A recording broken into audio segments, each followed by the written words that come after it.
আসসালামু আলাইকুম ওয়া রাহমাতুল্লাহি ওয়া বারাকাতুহু। বন্ধুরা, আজকে আমরা জানবো আল্লাহ তাআলার উপর ভরসা করলে আল্লাহ তাআলা আমাদের কখনো নিরাশ করেন না। আল্লাহ তাআলার উপর ভরসা রাখলে কি কি উপকার পাওয়া যায় সেই সম্পর্কে আলোচনা করা হলো। সকালের নরম আলো ফুটছিল গ্রামের পথে। আলী একজন সাধারণ কৃষক। তার ছোট্ট কুঁড়েঘর থেকে বেরিয়ে মসজিদের দিকে পা বাড়ালো। ফজরের নামাজের সময় হয়ে এসেছে। তার হাতে একটি পুরনো মিসওয়াক আর মনে এক অদ্ভুত অস্থিরতা। গতকাল রাতে সে স্বপ্নে দেখেছিল একজন আলিখিত মানুষ তাকে বলছেন, আজ তোমার জন্য একটি পরীক্ষা অপেক্ষা করছে। ধৈর্য আর বিশ্বাস নিয়ে এগিয়ে চলো। মসজিদে পৌঁছে আলী নামাজ শেষ করলো। ইমাম সাহেব সঙ্গে কিছুক্ষণ কথা বলে তার মন একটু হালকা হলো। ইমাম সাহেব বললেন, আলী, আল্লাহ তাআলা কখনো কাউকে তার সাধ্যের বাইরে পরীক্ষা করেন না। সূরা বাকারা 286 নম্বর আয়াতে বলা আছে, আল্লাহর কোনো প্রাণীর ওপর তার সাধ্যের বাইরে বোঝা চাপান না। তুমি শুধু তার ওপর ভরসা রাখো। ঘরে ফিরে আলী তার দিনের কাজ শুরু করলো। তার ছোট্ট জমিতে ধানের চারা রোপণের সময় ছিল, কিন্তু আজ সকাল থেকে আকাশ মেঘলা, বৃষ্টির সম্ভাবনা। আলীর মন বলছিল আজ কাজে না যাওয়াই ভালো, কিন্তু তার স্ত্রী ফাতেমা বলল, আল্লাহর উপর ভরসা করো, তিনি যা করেন ভালোর জন্যই করেন। আলী জমিতে পৌঁছে দেখলো তার প্রতিবেশী হাসান দৌড়ে আসছে। হাসানের মুখ শুকনো, চোখ আতঙ্ক। আলী ভাই, আমার ছেলে রশিদ অসুস্থ, জ্বরে পড়ে আছে। ডাক্তারের কাছে নিয়ে যাওয়ার টাকা নেই, তুমি কিছু ধার দিতে পারবে? আলীর হাতে মাত্র কয়েকশো টাকা ছিল, যা দিয়ে সে তার পরিবারের সপ্তাহের বাজার করবে। মনের মধ্যে দ্বন্দ্ব শুরু হলো, নিজের পরিবারের কথা ভাববে না হাসানের সাহায্য করবে। আলী মনে মনে দোয়া করলো, ইয়া আল্লাহ, তুমি আমাকে সঠিক পথ দেখাও। তারপর সে পকেট থেকে টাকাগুলো বের করে হাসানের হাতে দিয়ে বলল, এটা নিয়ে রশিদকে ডাক্তারের কাছে নিয়ে যাও, আল্লাহ আমাদের জন্য ব্যবস্থা করে দেবেন। হাসান কৃতজ্ঞতায় আলীর হাত চেপে ধরল। জমিতে কাজ শুরু করার কিছুক্ষণ পরই বৃষ্টি নামলো। আলী তাড়াতাড়ি কাছের একটা গাছের নিচে আশ্রয় নিল। সেখানে বসে সে ভাবছিল, আজ হয়তো কাজ হবে না, টাকা দিয়ে দিলাম, এখন কি হবে? হঠাৎ তার চোখে পড়ল পাশের একটা ঝোপের দিকে। সেখানে একটা পুরনো মাটির কলসি পড়ে আছে। কৌতূহলবশত সে কলসিটা তুলে দেখলো ভেতরে কিছু পুরনো মুদ্রা আর একটি চিরকুট।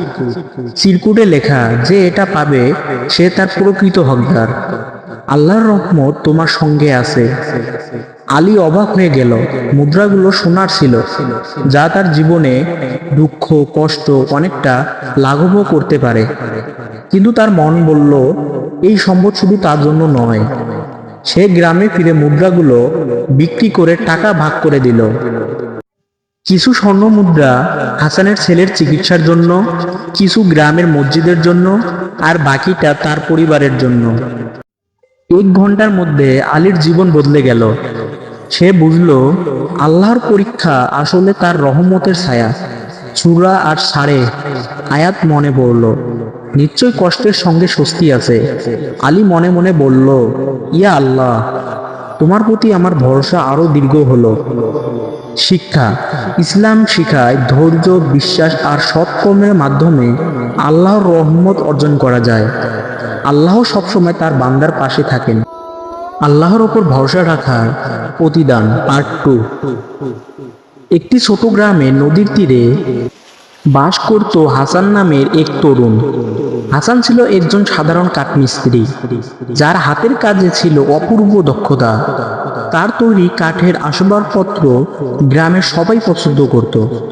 কিন্তু হাসানের মনে একটা অস্থিরতা ছিল। তার জীবনে যেন একঘেয়ে হয়ে পড়েছিল। সে ভাবত, আমার জীবনের উদ্দেশ্য কি? আমি কি শুধু কাঠের সঙ্গে কাজ করেই জীবন পার করে দেব? একদিন সকালে হাসান তার কাজের জন্য বাজারে গেল। পথে একজন বৃদ্ধ ফকিরের সঙ্গে দেখা হলো। ফকিরের চোখে ছিল অদ্ভুত এক শান্তি। তিনি হাসানকে দেখে মৃদু হাসলেন এবং বললেন, হে যুবক, তুমি কি জানো আল্লাহ প্রত্যেকের জন্য একটি পথ নির্ধারণ করে রেখেছেন, কিন্তু সেই পথ খুঁজে পেতে হলে তোমাকে তোমার হৃদয় খুলতে হবে। হাসান একটু অবাক হয়ে বলল, আমি তো আমার কাজকে ভালোবাসি, কিন্তু মনে হয় জীবনে কিছু একটা নেই। আমি কিভাবে আমার পথ খুঁজে পাবো? ফকির বললেন, আল্লাহর উপর ভরসা রাখো, তিনি তোমাকে পরীক্ষা করবেন, আর সেই পরীক্ষায় তুমি যদি ধৈর্য ও সততার সঙ্গে এগিয়ে যাও, তবে তিনি তোমাকে তোমার উদ্দেশ্যে দেখিয়ে দিবেন। আজ থেকে তুমি যা করবে তা আল্লাহ সন্তুষ্টির জন্য করবে, দেখো কি ঘটে। হাসান ফকিরের কথাগুলো মনে রাখলো। সে ঠিক করলো সে তার প্রতিটি কাজ আল্লাহর জন্য করবে। সেদিন বাজারে গিয়ে একজন ধনী ব্যবসায়ী তাকে একটি বড় অর্ডার দিলেন। ব্যবসায়ী বললেন, হাসান, আমার জন্য একটি দামি কাঠের আলমারি তৈরি করো, তবে আমি চাই তুমি এতে সস্তা কাঠ ব্যবহার করো, কিন্তু বাইরে থেকে যেন দেখায় যে এটি দামি। আমি একটি বেশি দামে বিক্রি করব। হাসানের মনটা খারাপ হলো। সে জানতো এটা করা ঠিক হবে না। সে ভাবলো, আল্লাহ আমার প্রতিটা কাজ দেখছেন, আমি কিভাবে প্রতারণা করব। সে বিনয়ের সঙ্গে ব্যবসায়ীকে বলল, আমি আপনার অর্ডার নিতে পারি, কিন্তু আমি কেবল সৎভাবে কাজ করি। আমি ভালো কাঠ ব্যবহার করব এবং ন্যায্য মূল্যে আলমারি তৈরি করব। ব্যবসায়ী রেগে গেলেন এবং বললেন, তুমি আমার কথা না শুনলে এই গ্রামে আর কাজ পাবে না। হাসান শান্তভাবে বলল, আমি আল্লাহর উপর ভরসা রাখি, তিনি আমার রিজিকের মালিক। কয়েকদিন পর গ্রামে একটি বড় ঝড় হলো। অনেকের ঘরবাড়ি ক্ষতিগ্রস্ত হলো। হাসান তার সঞ্চিত অর্থ দিয়ে গ্রামের দরিদ্রের জন্য কাঠ কিনল এবং তাদের ঘর মেরামত করতে সাহায্য করল। তার এই দয়ার কাজ দেখে গ্রামের মানুষ তার প্রশংসা করল। এমনকি সেই ব্যবসায়ীও এসে বললেন, হাসান, তুমি আমাকে ভুল প্রমাণ করেছো, আমি তোমার কাছে ক্ষমা চাই। তুমি আমার জন্য আলমারি তৈরি করো, আমি তোমাকে ন্যায্য মূল্য দেব। হাসানের জীবন বদলে গেল, তার কাজের খ্যাতি ছড়িয়ে পড়ল, কিন্তু সবচেয়ে বড় কথা, তার মনের অস্থিরতা দূর হলো। সে বুঝল জীবনের উদ্দেশ্য হলো আল্লাহর সন্তুষ্টি অর্জন করা, আর তা সম্ভব সততা, দয়া এবং ধৈর্যের মাধ্যমে। 1 বছর পর সেই ফকির আবার হাসানের সঙ্গে দেখা করলেন। তিনি হেসে বললেন, হাসান, তুমি কি এখন তোমার পথ খুঁজে পেয়েছো? হাসান হাসলো এবং বলল, হ্যাঁ, আমি বুঝেছি, আল্লাহর পথে চললেই জীবন আলোকিত হয়। ইসলামের শিক্ষা গল্পে সততা। হাসান প্রতারণার প্রস্তাব প্রত্যাখ্যান করে ইসলামের সততা নীতি মেনে চলে। কুরআনে বলা হয়েছে, হে ঈমানদারগণ, আল্লাহকে ভয় করো এবং সত্যবাদীদের সাথে থাকো। সূরা আল তাওবা 199। আল্লাহর উপর ভরসা। হাসান আল্লাহর উপর ভরসা রেখে তার রিজিকের জন্য চিন্তা করেন। কুরআনে বলা হয়েছে যে আল্লাহর উপর ভরসা করে তার জন্য আল্লাহর যথেষ্ট। হাসান গ্রামের মানুষের জন্য নিজের সম্পদ ব্যয় করেছে, যা ইসলামের দান ও সেবার গুরুত্ব তুলে ধরে। আসসালামু আলাইকুম ওয়া রাহমাতুল্লাহি ওয়া বারাকাতুহু। আশা করি আপনারা সকলে ভালো আছেন। বন্ধুরা, আজকের এই ভিডিওতে আমরা বলবো যে হযরত ফাতেমা রাদিয়াল্লাহু তাআলা আনহু এর জন্য জান্নাত থেকে পোশাক আসা এবং তার একজন ইহুদি বান্ধবীর বিয়েতে যেভাবে জান্নাতি পোশাক পরে গিয়েছিলেন সেই সম্পর্কে একটি বিস্ময়কর সত্য ঘটনা, যা শুনে আপনার মন ছুঁয়ে যাবে ইনশাআল্লাহ। তাই ভিডিওটি একেবারে শেষ পর্যন্ত দেখবেন। বিশ্বনবী হযরত মুহাম্মদ সাল্লাল্লাহু আলাইহি সাল্লামের মেয়ে হযরত হাসান হুসাইনের মা যখন ছোট ছিলেন, তখন সেই বয়সে একজন ইহুদি মেয়ের সাথে বন্ধুত্ব হয়। বন্ধুত্ব হওয়ার পর প্রায় 12 বছর পার হয়ে যায়। তারপর একদিন সেই ইহুদি মেয়েটির বাবা তার মেয়েকে বলে যে সে তার জন্য একজন স্বামী নির্বাচন করেছেন। ছেলেটি হলো শিল্পপতির ইহুদির ছেলে। বাবা মেয়েকে জিজ্ঞেস করলেন, মা, তুমি কি এই বিয়েতে রাজি? মেয়েটি বলল, বাবা, এই উত্তরটি আমি কালকে দিব, আজকের রাতে আমাকে সময় দিন, আমি একটু ভেবে দেখি। মেয়েটি তার বাবার কাছে সময় নিয়ে আর কোনো দিকে তাকালো না। হযরত ফাতেমা রাদিয়াল্লাহু তাআলা আনহুর কাছে চলে গেলেন। মেয়েটি ফাতেমা রাদিয়াল্লাহু তাআলা আনহুর কাছে এসে বলল, হে বোন, তোমার সাথে আমার দীর্ঘ 12 বছরের সম্পর্ক। তুমি কখনো আমাকে ভুল পরামর্শ দাওনি। বাবা একজন ছেলের সাথে আমার বিয়ে ঠিক করে ফেলেছে এবং তিনি আমাকে তার সাথে বিয়ে দিতে চান। এখন তুমি আমাকে বলো যে আমি সেই বিয়েতে রাজি হব কিনা। ফাতেমা রাদিয়াল্লাহু তাআলা আনহু বললেন, তোমার বাবা যেহেতু বিয়ে ঠিক করেছেন, সেহেতু তুমি বিয়েতে রাজি হয়ে যাও। তখন মেয়েটি ফাতেমা রাদিয়াল্লাহু তাআলা আনহুকে বললেন যে, হে বোন, আমি একটি শর্তে এই বিয়েতে রাজি হতে পারি, যদি তুমি আমার বিয়েতে উপস্থিত থাকো। তুমি জানো আমি তোমাকে কতটা ভালোবাসি। তখন ফাতেমা রাদিয়াল্লাহু তাআলা আনহু বললেন, তোমরা ইহুদি এবং আমরা মুসলমান, আর তুমি জানো ইহুদিরা মুসলমানদের খুব একটা সহ্য করতে পারে না, সুতরাং এটা কখনো সম্ভব না। আমি যদি তোমার বিয়েতে উপস্থিত থাকি, তাহলে মুসলিমরা আমার বাবাকে নিয়ে ঠাট্টা করবে এবং লজ্জিত করবে।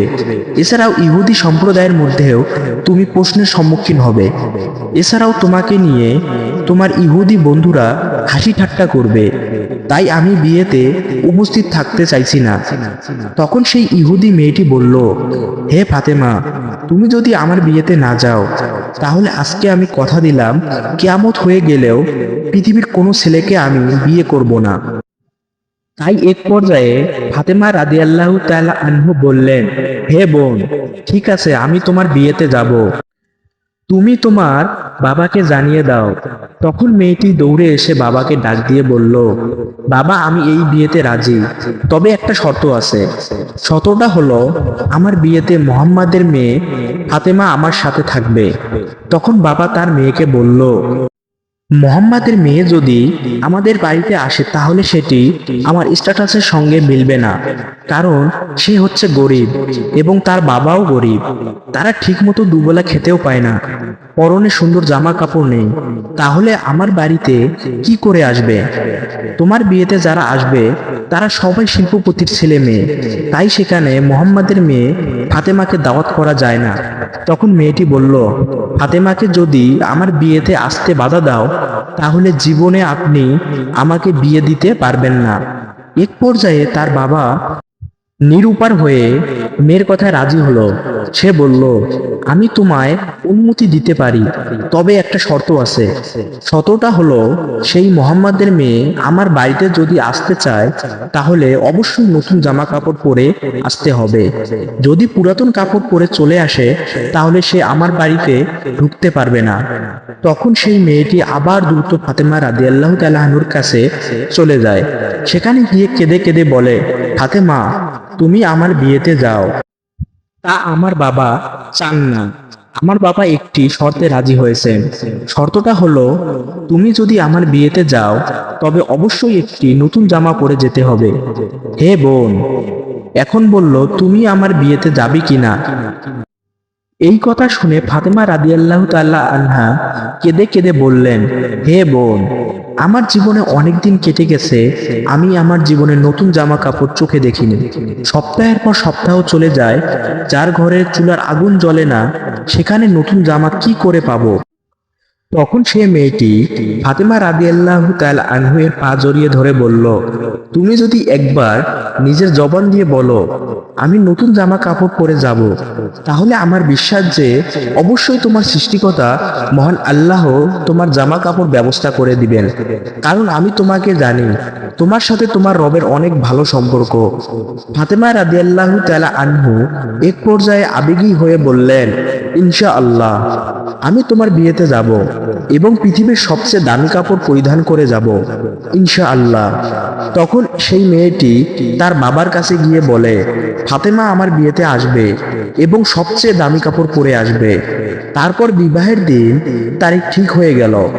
তখন ফাতেমা রাদিয়াল্লাহু তাআলা আনহু চিন্তা করলেন, বিবাহের দিন তারিখ কাছাকাছি চলে আসছে, আমি ওয়াদা করেছি আমি নতুন কাপড় পরে যাব, কিন্তু আমার কাছে নতুন জামা কাপড় নেই।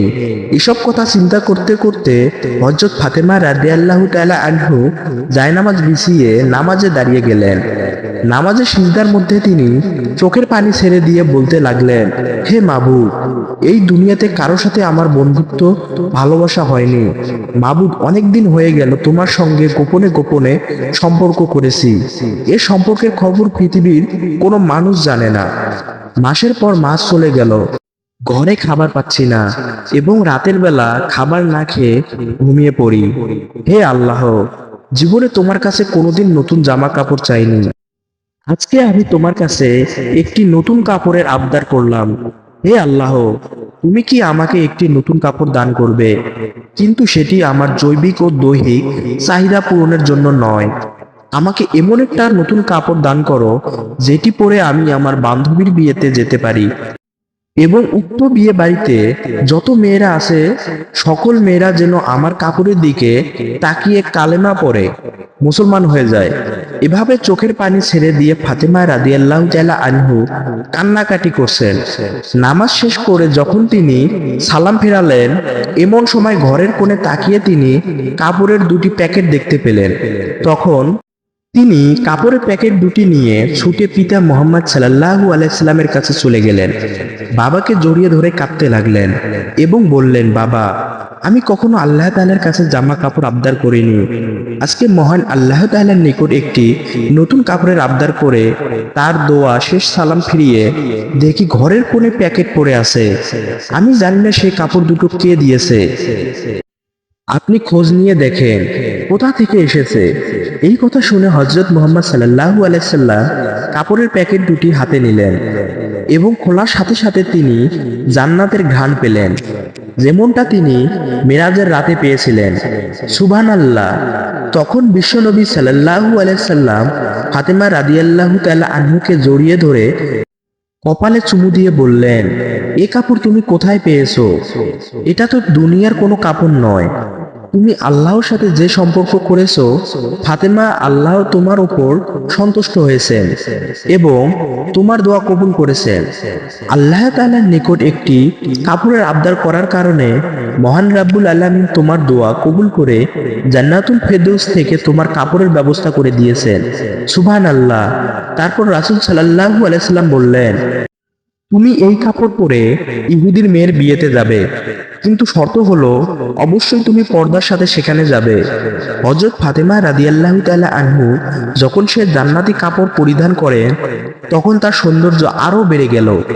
সে কাপড় পরে ফাতেমা রাদিয়াল্লাহু তাআলা আনহু যখন বিয়ে বাড়িতে প্রবেশ করলেন, ফাতিমা যেন জান্নাতি আলোকিত হয়ে গেল। মহিলারা তখন নববধূর থেকে চোখ ফিরিয়ে অবাক হয়ে ফাতেমা রাদিয়াল্লাহু তাআলা আনহুর দিকে তাকিয়ে রইল। সবাই বলতে লাগলো, হে ফাতেমা, তুমি তো অনেক গরিব, তাহলে এই কাপড় তুমি কোথায় পেলে? আমরা তো জীবনও দেখিনি। তখন ফাতেমা রাদিয়াল্লাহু তাআলা আনহু বললেন, এটি যে বাজার থেকে কিনেছি সেই বাজারের দোকান আপনারা চিনবেন না, এমনকি যে রাস্তা দিয়ে সে বাজারে গিয়েছি তোমরা সেই রাস্তাও চিনবে না। তখন সেই মহিলারা বলল, ফাতেমা, তুমি সেই ঠিকানা বলতে দেরি, কিন্তু আমাদের চিনতে দেরি হবে না, সুতরাং তুমি শুধু একবার বলো। তখন ফাতেমা রাদিয়াল্লাহু তাআলা আনহু বললেন, বোনেরা আমার, আমি যে বাজার থেকে এবং যে দোকান থেকে কাপড়টা ক্রয় করেছি সে বাজারে কোনো সাধারণ রাস্তা দিয়ে যাওয়া যায় না। ওই দোকানে এবং ওই মার্কেটে যেতে হলে একটি বিশেষ রাস্তা দিয়ে যেতে হয় এবং সেই রাস্তার নাম হলো সিরাতুল মুস্তাকিম, যে রাস্তার জন্য আমার বাবা সব সময় দিনের দাওয়াত দিয়ে থাকে, যে রাস্তার জন্য আমার বাবা তায়েফের একবার রক্তাক্ত হয়েছেন, যে রাস্তার জন্য আমার বাবা উম্মতি উম্মতি বলে সর্বদা ক্রন্দন করে, সেই রাস্তার নাম হচ্ছে সিরাতুল মুস্তাকিম। তোমরা যদি সিরাতুল মুস্তাকিমের রাস্তা দিয়ে চলতে থাকো তাহলে কিছুটা সামনে একটি বাজার পাবে। সে মার্কেট বা বাজারের নাম হলো জান্নাত। আর জান্নাত নামক বাজারে যদি প্রবেশ করতে পারো তাহলে সে দোকানটি পেয়ে যাবে। সে দোকানের মালিক আমাকে এই পোশাকটি উপহার দিয়েছেন। সে দোকানটির নাম হচ্ছে জান্নাতুল ফেরদৌস। তখন মহিলারা ফাতেমা রাদিয়াল্লাহু তাআলা আনহু এর কথা শুনে বললেন, ফাতেমা, আমরা সেই রাস্তায় যাব, তুমি আমাদের বলে দাও কি করে যেতে হবে। ঐতিহাসিকদের মতে উপস্থিত অধিকাংশ মহিলারাই ফাতেমা রাদিয়াল্লাহু তাআলা আনহুর গায়ে শোভাবর্ধনকারী পোশাকটি দেখে এতটা আবেগপ্রবণ হয়ে পড়েছিলেন যে নারীরা তা পাওয়ার জন্য মনে হচ্ছিল যেন জীবনও দিতে পারেন। তখন ফাতেমা রাদিয়াল্লাহু তাআলা আনহু বললেন, সেই রাস্তা দিয়ে যদি বাজারে যেতে হয় তাহলে তোমাদেরকে আমার সাথে সাথে একটি বাক্য উচ্চারণ করতে হবে। তখন সেই নারীরা বলল, আমরা উচ্চারণ করব, তুমি বলো। তখন ফাতেমা রাদিয়াল্লাহু তাআলা আনহু শাহাদাত বাক্য উচ্চারণ করে বললেন, লা ইলাহা ইল্লাল্লাহু মুহাম্মাদুর রাসূলুল্লাহ সাল্লাল্লাহু আলাইহি সাল্লাম। ওই মহিলারা সাথে সাথে ওই বাক্য পড়ে মুসলিম ধর্ম গ্রহণ করলো। আল্লাহ তাআলা বললেন, হে আমার বান্দাগণ, যদি আমাকে মনে প্রাণে বিশ্বাস করো, দুনিয়ার জমিনে তোমাদের চাইতে দেরি হবে, কিন্তু আমার দিতে দেরি হবে না। মহান রাব্বুল আলামিন আমাদেরকে আল্লাহর ওপর তাওয়াক্কুল করার তৌফিক দান করুন। আমিন। আসসালামু আলাইকুম ওয়া রাহমাতুল্লাহ। আশা করি আপনারা সবাই ভালো আছেন। বন্ধুরা, আজকে আমরা এই ভিডিওতে বলবো যে নবীজি সাল্লাল্লাহু আলাইহি সাল্লাম এর পুত্রের মৃত্যুর দিন যে অলৌকিক ঘটনা ঘটেছিল সেই সম্পর্কে একটি বিস্ময়কর ঘটনা, যা শুনে আপনি অবাক হয়ে যাবেন। তাই ভিডিওটি একেবারে শেষ পর্যন্ত দেখুন। মারিয়াম কিপ্তিয়ার ঘরে নবীজি হযরত মুহাম্মদ সাল্লাল্লাহু আলাইহি সাল্লামের এক পুত্র সন্তানের জন্ম হয়। বহুকাল অপেক্ষার পর একজন পুত্র সন্তান লাভ করে। সেদিন রাসূল সাল্লাল্লাহু আলাইহি সাল্লাম ছিলেন পৃথিবীর সবচেয়ে সুখী মানুষ। তাই পিতৃপুরুষ হযরত ইব্রাহিম আলাইহিস সালামের নাম অনুসারে তিনি তার ওই ফুটফুটে শিশুপুত্রের নাম রাখেন ইব্রাহিম। অতঃপর আরবের সংস্কৃতি অনুযায়ী তার জন্য একজন দুধমাতা ঠিক করা হয় এবং তাকে দুধমাতা উম্মে সাইফের কাছে পাঠিয়ে দেওয়া হয়। নবীজি সাল্লাল্লাহু আলাইহি সাল্লাম ইব্রাহিমের দুধমাতাকে একটি বকরি প্রদান করেছিলেন, যেন তার পুত্রের লালন পালনে কোনো ব্যাঘাত সৃষ্টি না হয়। কিন্তু আল্লাহ পাকের ইচ্ছা ছিল ভিন্ন। হয়তো প্রিয় হাবিব তার প্রভুর প্রতি কতটা সন্তুষ্ট তার পরীক্ষা নিতে তিনি পাঠিয়েছিলেন। এই ফুটফুটে শিশু সন্তানকে জন্মের মাত্র 2 বছর পর দুধমাতা উম্মে সাইফের কাছ থেকে খবর আসে মা মারিয়াল কিপ্তিয়ার নিকট অসুস্থ হয়ে পড়েছে পুত্র ইব্রাহিম। এই দুঃখজনক খবর শুনে সন্তানকে নিজের গৃহে নিয়ে আসেন এবং দিনরাত সেবা করতে থাকেন। কিন্তু কিছুতেই তার উন্নতি হয় না, বরং ক্রমশই খারাপ হতে থাকে। ইব্রাহিমের শারীরিক অবস্থা একেবারে গুরুতর। তখন খবর পাঠানো হয় রাসূল সাল্লাল্লাহু আলাইহি সাল্লামের নিকট। এই সংবাদ বজ্রপাতের মতো আঘাত হানে রাসূল সাল্লাল্লাহু আলাইহি সাল্লামের হৃদয়। ক্ষণিকের জন্য তার পা দুটি শরীরের ভার বহন করতে অক্ষম হয়ে পড়ে।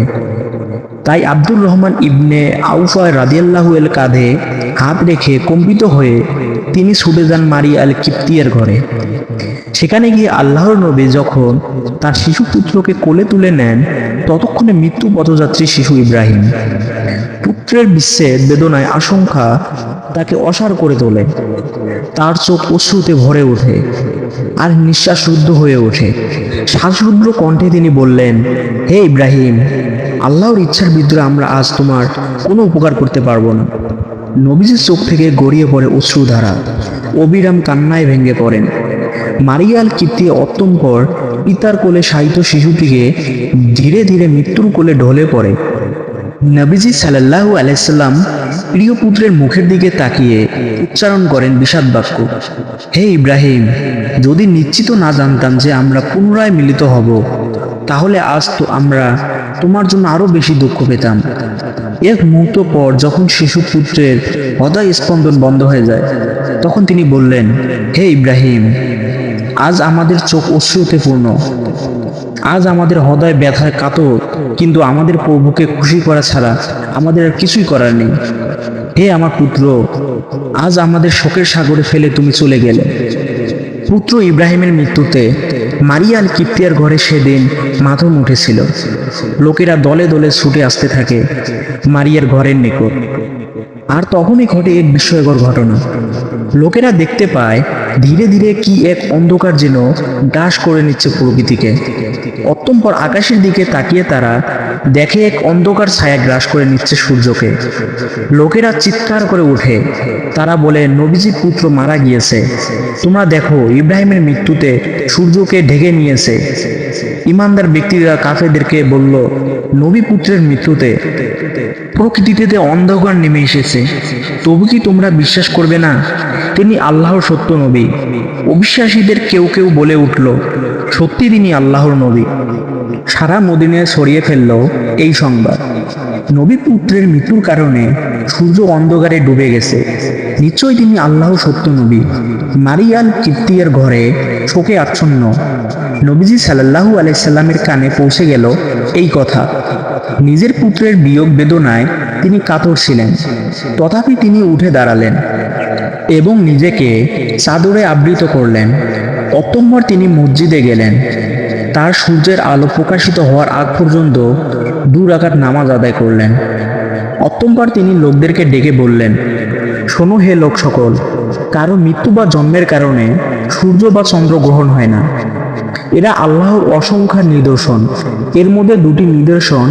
কাজেই তোমরা যখন সূর্যগ্রহণ হতে দেখবে তখন সালাত আদায় করবে। আল্লাহ নবী ছিলেন সত্যের প্রতীক। কখনো কোনোদিন একটিবারের জন্য তার মুখ দিয়ে মিথ্যা উচ্চারিত হয়নি। তিনি শুনলেন লোকেরা তার পুত্রের মৃত্যুকে সূর্যগ্রহণের কারণ হিসাবে বর্ণনা করছে। নবী হিসাবে বিশ্বাস করত না, তারাও তাকে বিশ্বাস করতে শুরু করেছে।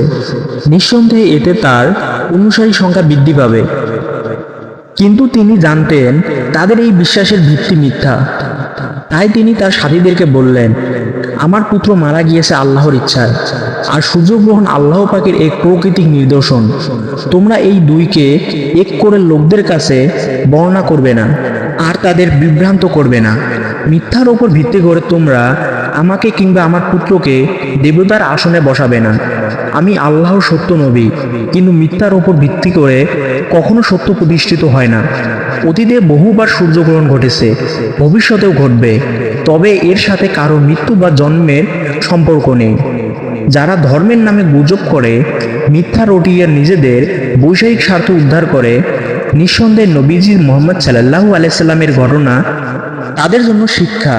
আর তাদের জন্য শিক্ষা যারা নবী মুহাম্মদ সাল্লাল্লাহু আলাইহি সাল্লামের ইসলামকে মিথ্যাবাদী বলে সাব্যস্ত করতে চায়। আল্লাহ তাআলা আমাদের সবাইকে সঠিক পথে পরিচালিত করুন, আমিন। আসসালামু আলাইকুম ওয়া রাহমাতুল্লাহি ওয়া বারাকাতুহু। আশা করি আপনারা সকলে ভালো আছেন। বন্ধুরা, আজকে এই ভিডিওতে আমরা হযরত ইব্রাহিম আলাইহিস সালাম আল্লাহর আদেশে তার প্রিয় পুত্র ইসমাইল আলাইহিস সালামকে কুরবানি করা এবং প্রকৃতপক্ষে কি ঘটেছিল সেদিন, সেই সম্পর্কে একটি বিস্ময়কর সত্য ঘটনা আপনাদের সামনে উপস্থাপন করা হলো, যা শুনে আপনার মন ছুঁয়ে যাবে ইনশাআল্লাহ। তাই চলুন আজকের এই ভিডিও শুরু করা যাক। একদা হযরত ইব্রাহিম আলাইহিস সালাম স্বপ্নে দেখলেন যে কে যেন তাকে বলছে, হে আল্লাহর দোস্ত, আপনি আল্লাহর রাস্তায় কুরবানি করুন। নবীর প্রতি স্বপ্নের আদেশ ওহীর সমতুল্য। তাই হযরত ইব্রাহিম আলাইহিস সালাম স্বপ্নে কোরবানির আদেশ পেয়ে অস্থির হয়ে উঠলেন। অনেক চিন্তা ভাবনা করে তিনি দুম্বা ও উট কুরবানি করে দিলেন। দ্বিতীয় রাত্রে তিনি আবারও স্বপ্নে দেখলেন কেউ একজন তাকে বলছেন, হে নবী, আপনি আল্লাহর রাস্তায় কুরবানি করুন। এবারও নবী 200 উট কুরবানি করলেন। অতঃপর তিনি তৃতীয় রাতেও তিনি একই স্বপ্ন দেখলেন। তৃতীয়বারেও তিনি 200 উট কুরবানি করলেন। চতুর্থ রাতেও তিনি আবারও স্বপ্নে দেখলেন যে কে যেন তাকে বলছেন, হে আল্লাহর দোস্ত, আপনি আল্লাহর রাস্তায় আপনার প্রিয় বস্তুকে কোরবানি করুন। এবারে স্বপ্ন দেখে তিনি বুঝতে পারলেন যে প্রিয় বস্তু তার সন্তান হযরত ইসমাইল আলাইহিস সালাম নির্বাসিত মাতার নিকট থাকে। কেননা হযরত ইসমাইল আলাইহিস সালাম জন্মের পর হযরত ইব্রাহিম আলাইহিস সালাম তার স্ত্রী হযরত হাজেরা ও কলিজার টুকরা ছেলেকে আল্লাহ তাআলার নির্দেশে কাবা ঘরের নিকটবর্তী সাফা ও মারওয়ার পাহাড়ের পদদেশে নির্জন স্থানে সামান্য খেজুরের এক মশক পানি সহ রেখে এসেছিলেন। তাই নবী তাদের সঙ্গে তেমন সম্পর্ক পর্যন্ত রাখেন না। এই অবস্থায় এত কঠিন কাজ কিভাবে কার্যক্রম করবেন? এই কথা ভেবে অস্থির হয়ে বললেন। ভোরবেলায় নবী তার আরেক স্ত্রী সায়রার নিকট তার স্বপ্নের কথা আলোচনা করলেন। সায়রা নবীকে অতি সত্বর স্বপ্নের আদেশ কার্যকর করার জন্য বিশেষভাবে অনুরোধ করলেন। তাই হযরত ইব্রাহিম আলাইহিস সালাম অত্যন্ত ভারাক্রান্ত মন নিয়ে মক্কার পথে রওনা হলেন। সঙ্গে তিনি একখানা ছুরি ও রশি নিলেন। তিনি মক্কা পৌঁছে হাজেরা যেখানে অবস্থান করতেন সেখানে গিয়ে হাজির হলেন। সেখানে কিছু সময় বিশ্রাম নিয়ে হাজেরাকে বললেন, তুমি ইসমাইলকে ভালো পোশাক পরিয়ে দাও, আতর গোলাপ লাগিয়ে দাও, উত্তম রূপে সাজিয়ে দাও। ইসমাইলকে আমি এক জায়গায় নিয়ে যাব। অনেকদিন যোগাযোগ না থাকার পর পিতা ও পুত্রের নতুন করে গভীর সম্পর্ক হতে যাচ্ছে দেখে হাজেরা খুব খুশি হলেন এবং পুত্র ইসমাইলকে উত্তম রূপে সাজিয়ে দিলেন। হযরত ইসমাইল আলাইহিস সালাম এর বয়স ছিল তখন 13-14 বছর। দেখতে ফুটফুটে সুন্দর। হযরত ইব্রাহিম আলাইহিস সালাম পুত্রকে নিয়ে রওনা হলেন। ইতিমধ্যে শয়তান এসে বিবি হাজরাকে বলল, তোমার পুত্র ইসমাইল কোথায়? হাজরা বলল, তার পিতার সঙ্গে এক জায়গায় গিয়েছে। শয়তান বলল, মিথ্যে কথা, তোমার স্বামী পুত্রকে কুরবানি করার জন্য আল্লাহ তাআলার আদেশ পেয়েছেন। সে ইসমাইলকে কুরবানি করার জন্য এক নির্জন স্থানে নিয়ে যাচ্ছেন। বিবি হাজেরা মানুষ রূপধারী শয়তানকে বললেন, যদি আল্লাহ তাআলা কুরবানির মাধ্যমে ইসমাইলকে কবুল করেন তাহলে আলহামদুলিল্লাহ, এতে আমার উদ্বৃত্ত হওয়ার কোনো কারণ নেই। শয়তান যখন এখানে কোনো সুবিধা করে উঠতে পারল না, তখন হযরত ইব্রাহিম আলাইহিস সালামের নিকট গিয়ে পিছন থেকে ইসমাইল আলাইহিস সালামকে বলল, ইসমাইল, তুমি কোথায় যাচ্ছ? ইসমাইল আলাইহিস সালাম বললেন, আমি আমার পিতার সঙ্গে এক জায়গায় যাচ্ছি। শয়তান বলল, আল্লাহ তাআলার নির্দেশে তোমাকে কুরবানি করার জন্য নিয়ে যাচ্ছে। একটু পর তোমার গলায় ছুরি চালিয়ে আল্লাহর নামে কুরবানি করা হবে। হযরত ইসমাইল আলাইহিস সালাম তখন বললেন, আল্লাহ তাআলা যদি আমার বাবার মাধ্যমে আমাকে কুরবানি করেন তাহলে আমার জীবন ধন্য হবে, এতে আপত্তি করার কোনো কারণ নেই। অতঃপর তিনি পিতাকে সম্বোধন করে বললেন, হে পিতা, পিছন থেকে কে যেন বলছে আপনি আমাকে কুরবানি করার জন্য নির্জন স্থানে নিয়ে যাচ্ছেন। তখন হযরত ইব্রাহিম আলাইহিস সালাম বললেন, শয়তান তোমাকে প্রতারণা করছে, তুমি ওর প্রতি 7 খণ্ড পাথর নিক্ষেপ করো। হযরত ইসমাইল আলাইহিস সালাম পিতার আদেশ পেয়ে 7 খণ্ড পাথর নিক্ষেপ করলেন। ফলে শয়তান দূরে সরে গেল। এ পাথর নিক্ষেপ হজ আদায়ের জন্য একটি জরুরি শর্ত ও সুন্নত হিসাবে গণ্য হয়েছে। হযরত ইব্রাহিম আলাইহিস সালাম মিনা নামক এক নির্জন স্থানে গিয়ে থামলেন এবং পুত্রকে বললেন, হে প্রিয় পুত্র, আমি 4 রাত ধরে স্বপ্নযোগে কুরবানি করার আদেশ পেয়ে আসছি। আমি সে পরিপ্রেক্ষিতে 600 উট কুরবানি করেছি। শেষবারে আমার প্রিয় সন্তানকে কুরবানি করার আদেশ পেয়ে তোমাকে আল্লাহর নামে কুরবানি করার উদ্দেশ্যে এখানে নিয়ে এসেছি। হযরত ইসমাইল আলাইহিস সালাম পিতার মুখে এই কথা শুনে বললেন, আলহামদুলিল্লাহ, আল্লাহ তাআলার এরূপ নির্দেশ আমার জন্য সৌভাগ্যের দ্বার খুলে দিয়েছেন। আমাকে আল্লাহ তাআলা কবুল করেছেন, এজন্য আমি অত্যন্ত আনন্দিত। আপনি এ কাজ সমাধান ক্ষেত্রে আমাকে ধৈর্যশীলদের অন্তর্ভুক্ত দেখতে পাবেন। আপনি আর বিলম্ব না করে আল্লাহ তাআলার আদেশ অনুসারে কাজ আরম্ভ করুন। হযরত ইব্রাহিম আলাইহিস সালাম বললেন, ইহা আমি কিভাবে সমাধান করব? ইসমাইল আলাইহিস সালাম উত্তরে বললেন, প্রথমে আপনি আমার হাত পা বেঁধে নিন, এরপর আমাকে বিপরীত দিকে কাত করে শুয়ে নিন, যেন আপনি সরাসরি আমার মুখমণ্ডল না দেখতে পান। তারপরে আমার গলদেশে ছুরি চালনা করুন, এতে আপনি কৃতকার্য হবেন। তৃতীয়ত, আমার রক্তে ভেজা কাপড়গুলো আমার আম্মার হাতে পৌঁছে দিবেন। তিনি এগুলো দেখে আল্লাহর রেজ মন্দির ওপর খুশি থাকবেন এবং আমার কথা স্মরণ করে কিছুটা স্বস্তি লাভ করবে, কারণ তার আর কোনো সন্তান নেই যার দিকে তাকিয়ে তিনি স্বস্তি লাভ করতে পারেন।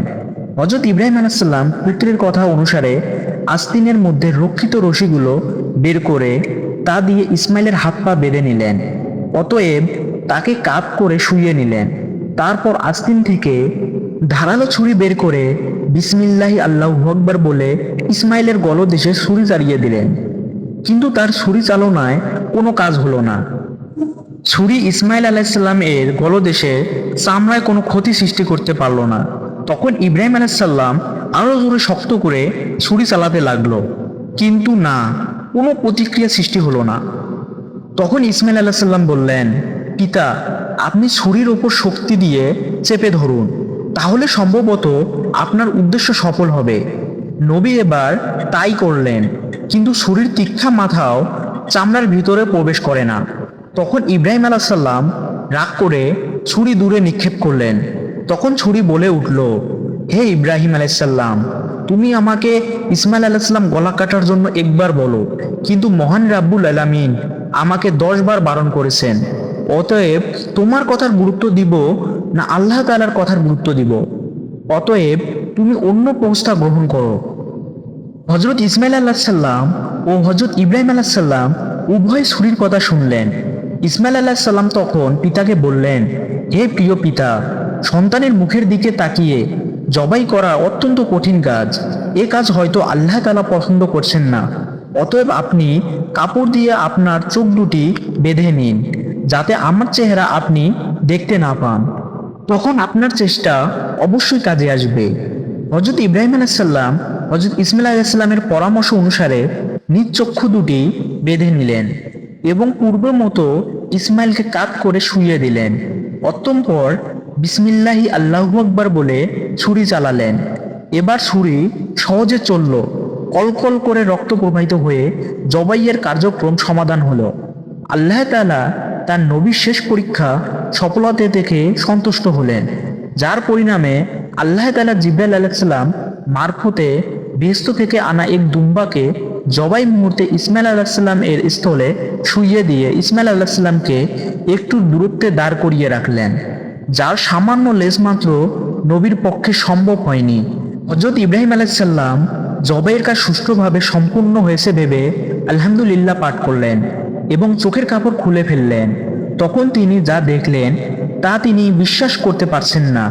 তাই তিনি একবার চোখ দুটি হাত দিয়ে মুছে চতুর্দিকে তাকালেন।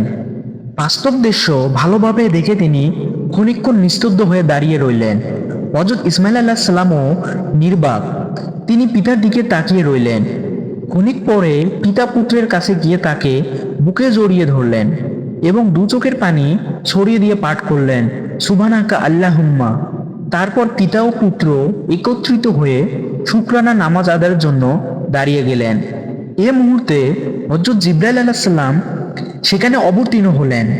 তুমি সজোরে উচ্চারণ করেছিলেন, আল্লাহু আকবার, আল্লাহু আকবার, লা ইলাহা ইল্লাল্লাহ।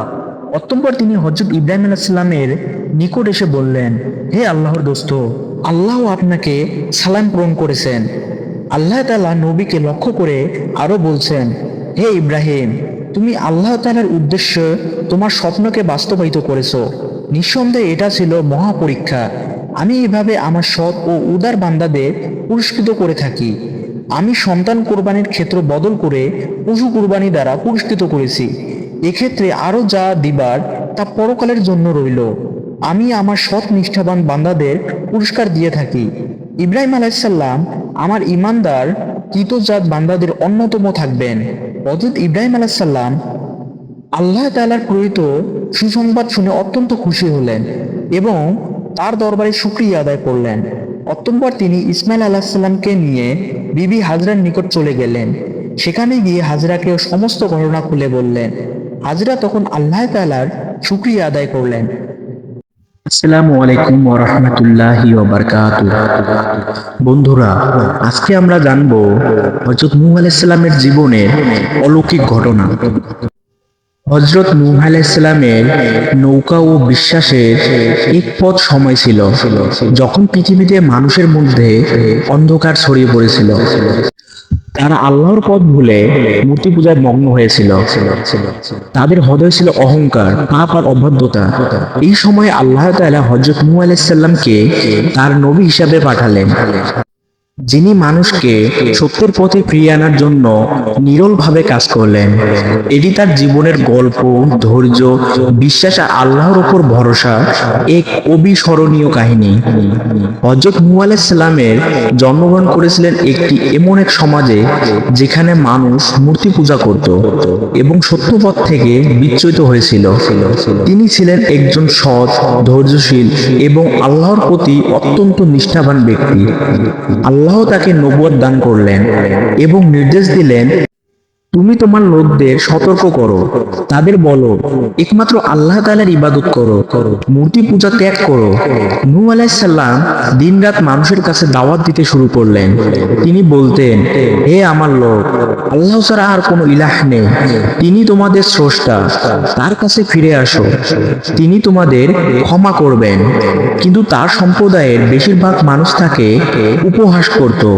তারা বলতো, নূহ, তুমি তো আমাদের মতোই একজন মানুষ, তুমি কিভাবে নবী হতে পারো? তারা তার কথা শুনতে অস্বীকার করলো। নূহ আলাইহিস সালাম কখনো হার ছাড়লেন না। তিনি দিনে রাতে গোপনে প্রকাশ্যে মানুষকে সত্যের পথে ডাকতে থাকলেন। কখনো তিনি তাদের ভয় দেখাতেন আল্লাহর শাস্তির কথা বলে, কখনো তাদের আল্লাহর রহমতের কথা শুনিয়ে উৎসাহ দিতেন। কিন্তু বেশিরভাগ মানুষ তাকে প্রত্যাখ্যান করত। তার সম্প্রদায়ের প্রভাবশালী নেতারা বলতো, তোমার কথা শুধু দরিদ্র আর দুর্বলরাই মানে, আমরা কখনো তোমার কথা শুনবো না। নূহ আলাইহিস সালাম এর দাওয়াত চলল শত শত বছর ধরে। কুরআনের বর্ণিত আছে তিনি 950 বছর ধরে লোকদের আল্লাহর পথে ডেকেছিলেন। এত দীর্ঘ সময় ধরে তিনি ধৈর্য ধরে কাজ করে গেলেন, কিন্তু তার অনুসারী হলেন মাত্র কয়েকজন। তবু তিনি হতাশ হলেন না। তিনি আল্লাহর উপর ভরসা রেখে তার দায়িত্ব পালন করে গেলেন। নৌকা তৈরির নির্দেশ অবশেষে যখন তার লোকদের বলল, অধিকাংশ মানুষ তাকে প্রত্যাখ্যান করলো এবং তাদের পাপ বেড়ে গেল। আল্লাহ তাআলা নূহ আলাইহিস সালামকে জানিয়ে দিলেন যে তিনি এই পাপী সম্প্রদায়কে ধ্বংস করবেন। আল্লাহ তাকে একটি বিশাল নৌকা তৈরি করতে বললেন। নূহ আলাইহিস সালাম আল্লাহর নির্দেশ মেনে একটি বিশাল কাঠের নৌকা তৈরি শুরু করলেন। এই নৌকাটি ছিল এত বড় যে তাতে অনেক মানুষ, পশু পাখি এবং প্রয়োজনীয় জিনিসপত্র ধরতে পারত। তার সম্প্রদায়ের লোকেরা নৌকা তৈরি দেখে হাসাহাসি করত। তারা বলতো, নূহ, তুমি এই শুকনো মাটিতে নৌকা বানাচ্ছ কেন? এখানে তো কোনো সমুদ্র নেই। কিন্তু নূহ আলাইহিস সালাম তাদের কথায় কোনো কান দিলেন না। তিনি আল্লাহর উপর পূর্ণ ভরসা রেখে নৌকা তৈরি করে গেলেন। মহাপ্লাবন একদিন আল্লাহর নির্দেশ এলো, আকাশ থেকে ঝড়ের মতো বৃষ্টি নামলো আর পৃথিবীর নিচ থেকে পানি উতলে উঠল আর পৃথিবী পানিতে ডুবে গেল। নূহ আলাইহিস সালাম, তার পরিবার, যারা ঈমান এনেছিল তারা এবং বিভিন্ন প্রজাতির পশু পাখি নিয়ে নৌকায় উঠলেন। আল্লাহর হুকুমে নৌকার দরজা বন্ধ হয়ে গেল। পানি বাড়তে থাকলো, পাহাড়ের চূড়াগুলো ডুবে গেল। যারা নূহ আলাইহিস সালামের কথা অমান্য করেছিল তারা সবাই এই মহাপ্লাবনে ধ্বংস হয়ে গেল। কিন্তু নূহ আলাইহিস সালাম এই নৌকা পানির ওপর ভেসে থাকলো। আল্লাহ তাকে এবং তার সঙ্গীদের রক্ষা করলেন। দীর্ঘদিন ধরে পানি কমতে শুরু করলো। নূহ আলাইহিস সালাম একটি কাক ছেড়ে দিলেন, দেখতে যে পানি কমেছে কিনা, কিন্তু কাকটি আর ফেরত এলো না। কিছুদিন পর তিনি একটি পায়রা ছাড়লেন। পায়রাটি একটি জলপাইয়ের ডাল নিয়ে ফিরল, যা দেখে নূহ আলাইহিস সালাম বুঝলেন যে পানি কমে গেছে। অবশেষে নৌকাটি একটি পাহাড়ের ওপর থামলো। নতুন করে আল্লাহর নির্দেশে নূহ আলাইহিস সালাম এবং তার সঙ্গীরা নৌকা থেকে নেমে এলেন। তারা একটি নতুন পৃথিবীতে পা রাখলেন। নূহ আলাইহিস সালাম আল্লাহর প্রশংসা করলেন এবং তার কৃতজ্ঞতা প্রকাশ করলেন। আল্লাহ তাদের আশীর্বাদ করলেন এবং বললেন, তোমরা পৃথিবীতে ছড়িয়ে পড়ো এবং আমার পথে জীবন যাপন করো। নূহ আলাইহিস সালামের জীবন ছিল বিশ্বাস, ধৈর্য আর আল্লাহর উপর ভরসার এক মহান উদাহরণ। তিনি শত শত বছর ধরে অবিশ্বাসীদের মুখোমুখি হয়ে হাল ছাড়েননি। তার নৌকা শুধু একটি জাহাজ ছিল না, বরং তা ছিল আল্লাহর প্রতি অটল বিশ্বাসের প্রতীক। নূহ আলাইহিস সালামের জীবন থেকে আমরা শিখি যে সত্যের পথে চলতে গেলে অনেক বাধা আসতে পারে, কিন্তু আল্লাহর উপর ভরসা রাখলে বিজয় নিশ্চিত। তার ধৈর্য, সাহস এবং আল্লাহর প্রতি অবিচল ভক্তি আমাদের জন্য একটি চিরন্তন শিক্ষা। শেষ কথা, এই গল্পটি হযরত নূহ আলাইহিস সালামের জীবনের একটি সংক্ষিপ্ত রূপ। তিনি ছিলেন আল্লাহর একজন মহান নবী, যার জীবন আমাদের শেখায় যে কঠিন সময়ে আল্লাহর উপর ভরসা রাখতে হবে। আসসালামুল্লাহ। আজকে আমরা জানবো ফিরআউন তরমুজ চোর থেকে কিভাবে মিশরে বাদশা হয়েছিল। ফেরাউন তখন নিঃস্ব দেউলিয়া, ঋণে জর্জরিত, ঋণ পরিশোধ করার ভয়ে ঘরের মধ্যে লুকিয়ে পড়তো। অত্যম পর একে একে পাওনাদার ফেরাউনের বাড়িতে আসতে থাকে। ফেরাউন ছিল খুবই চতুর ও প্রতারক, বাটপার। তাই সে ঘরের মধ্যে থাকলেও ঘরের দরজাটা খোলা রাখতো, যাতে পাওনাদাররা বোঝে ঘরে কেউ নেই। দিনের পর দিন পাওনাদাররা সেখানে আসে, কিন্তু ফেরাউনকে পায় না। ফেরাউন একা একা ভাবতে থাকে, এভাবে আর কতদিন নিজেকে লুকিয়ে রাখবো, নিজেকে প্রতিষ্ঠিত করতেই হবে। তখন মিশর ছিল অর্থনৈতিক দিক থেকে বিশ্বের সেরা। অত্যম্পর ফেরাউন পাওনাদারের ভয়ে গভীর রাতে বলক থেকে মিশরের উদ্দেশ্যে লুকিয়ে লুকিয়ে রওনা দেন। সারা রাত অনেক পথ অতিক্রম করার পর শেষ পর্যন্ত মিশরে পৌঁছালো। কিছু দূর যাবার পর তার বন্ধু হামানের সাথে দেখা হলো। তাকে দেখা মাত্রই হামান জিজ্ঞেস করলো, প্রিয় বন্ধু, তুমি এখানে কেন? তোমার কি অবস্থা? তখন ফ্রাউন বলল, বন্ধু হামান, আমি খুব অসুবিধার মধ্যে আছি। ঋণের ভয়ে লুকিয়ে পালিয়ে এসেছি। চারিদিকে ঋণে জর্জরিত। এখন একটা কাজের প্রয়োজন। তখন হামান বলল, ফ্রাউন, আমারও একই অবস্থা। অত্যন্তর হামান ও ফ্রাউন কাজের সন্ধানে বেরিয়ে পড়ল। কিছুক্ষণ অতিক্রম করার পর খিদায় ও তৃষ্ণায় কাতর হয়ে পড়েছিল। দূরে লক্ষ্য করে দেখলো একটি লোক তরমুজ খেতে তরমুজ কাটার কাজ করছিল। তখন হামান ধীরে ধীরে তরমুজ ক্ষেতের সামনে গিয়ে বলল, চাচা যান, আমরা খুব ক্ষুধার্ত, আমাদের একটা তরমুজ খেতে দিবেন? এই কথা শোনা মাত্রই লোকটি তরমুজ খেতে দিল। হামান ও ফ্রাউন পেট ভরে তরমুজ খেয়ে তৃপ্তি পেল। তরমুজ ক্ষেতের মালিক তাদেরকে জিজ্ঞেস করলো, তোমাদেরকে তো আগে কখনো দেখিনি, তোমরা কে আর কোথা থেকে এসেছো?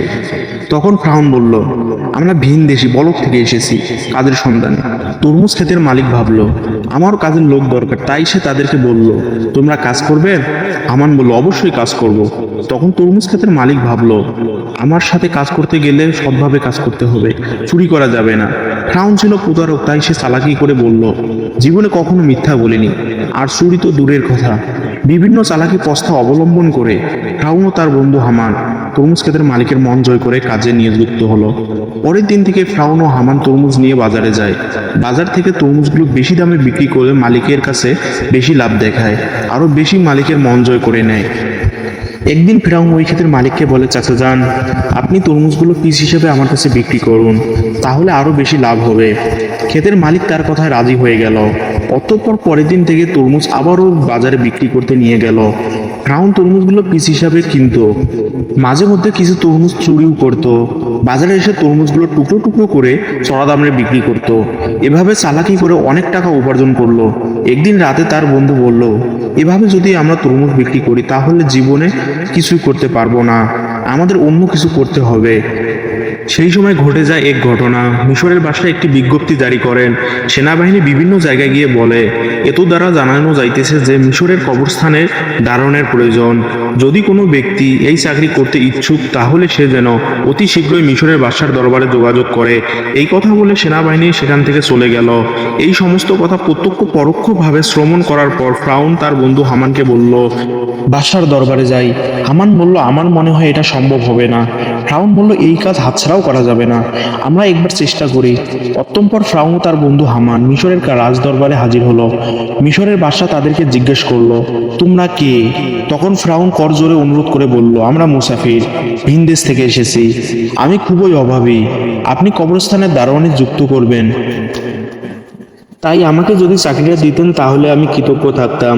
মিশরের বাদশা ফ্রাউনকে দেখে মনে মনে ভাবলো, তার তো শরীর স্বাস্থ্য ভালো, চেহারাও ভালো, সে পারবে। এই ভেবে কবরস্থানের দারোয়ানের চাকরিতে ফ্রাউনকে নিযুক্ত করলো। পরের দিন থেকে ফ্রাউন দারোয়ানের চাকরিতে নিযুক্ত হলো। দিনরাত ফ্রাউন কবরস্থানে দাঁড়িয়ে থাকে। একটি ছোট ঘরে ফ্রাউন ও তার বন্ধু হামান একসাথে বসবাস করে। একদিন রাতে কয়েকজন লোক একটি মৃত লাশকে দাফন করতে আসে, কিন্তু ফ্রাউন তাদেরকে বাধা দিল, কবরস্থানে ঢুকতে দিল না। তখন তারা বলল, কি ব্যাপার, আপনি লাশকে দাফন করতে বাধা দিচ্ছেন কেন? আসলে ফ্রাউন ছিল প্রতারক, তাই সে চালাকি করে বলল, আপনারা কি শোনেননি, মিশরের নতুন আইন করেছে, লাশ দাফন করতে এক স্বর্ণ মুদ্রা দিতে হবে।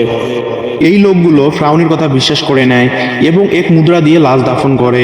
এভাবেই প্রচার হয়ে যায় যে একটি লাশ দাফন করতে হলে একটি স্বর্ণমুদ্রা দিতে হবে। এভাবেই ফ্রাউন প্রতারণা করে অনেক টাকা উপার্জন করে। সেই সময় ঘটে যায় আজব ঘটনা। মিশরে সেই সময় আল্লাহর গজব শুরু হয়। চারিদিকে কলেরা, বসন্ত রোগে অনেক মানুষ মারা যেতে থাকে। অতঃপর কিছু লোক লাশ কবর দেওয়ার জন্য কবরস্থানে আসে। তখন ফ্রাউন আরও চালাকি করে বলল, মিশরে নতুন আইন করেছে, যদি কোনো ব্যক্তি কলেরা, বসন্ত থেকে মারা যায় 2 স্বর্ণমুদ্রা দিয়ে লাশ দাফন করতে হবে। ফ্রাউন প্রতারণা করে স্বর্ণমুদ্রাগুলো নিয়ে অনেক টাকা উপার্জন করলো। এভাবেই সে বছর অতিবাহিত হয়ে গেল। এরপর ফ্রাউন তার বন্ধু হামানকে বলল, এই দেখো 2 বস্তা টাকা উপার্জন করেছি, কিন্তু এগুলো আমরা মিশরের বাদশার নিকটে নিয়ে যাব। এই কথা শুনে হামান চমকে উঠল। ফ্রাউন, তোমার কি মাথা খারাপ হয়ে গেছে? টাকার জন্যই এত কষ্ট করলে, সবার থেকে প্রতারণা করলে, আর শেষ পর্যন্ত কিনা সেই টাকাগুলো বাদশাকে দিয়ে দিবে? ফ্রাউন বলল, হামান ধৈর্য ধরো, আমার বুদ্ধি ক্রমশই প্রকাশ পাবে। সে দেরি না করে পরে ফ্রাউন ও হামান 2 বস্তা স্বর্ণমুদ্রা নিয়ে মিশরের বাদশার দরবারে হাজির হলো। মিশরের বাদশা তাদেরকে জিজ্ঞেস করলো, বস্তা নিয়ে রাজ দরবারে এসেছো কেন? তখন ফ্রাউন বলল, জাহাপনা, আমি 2 বস্তা স্বর্ণমুদ্রা নিয়ে এসেছি। বাদশার মন্ত্রী তাদেরকে ধমক দিয়ে বসলো, তোমার সাহস দেখে আমি আশ্চর্য হচ্ছি যে তুমি মিশরের বাদশার সামনে দাঁড়িয়ে টাকার বড়াই দেখাচ্ছ।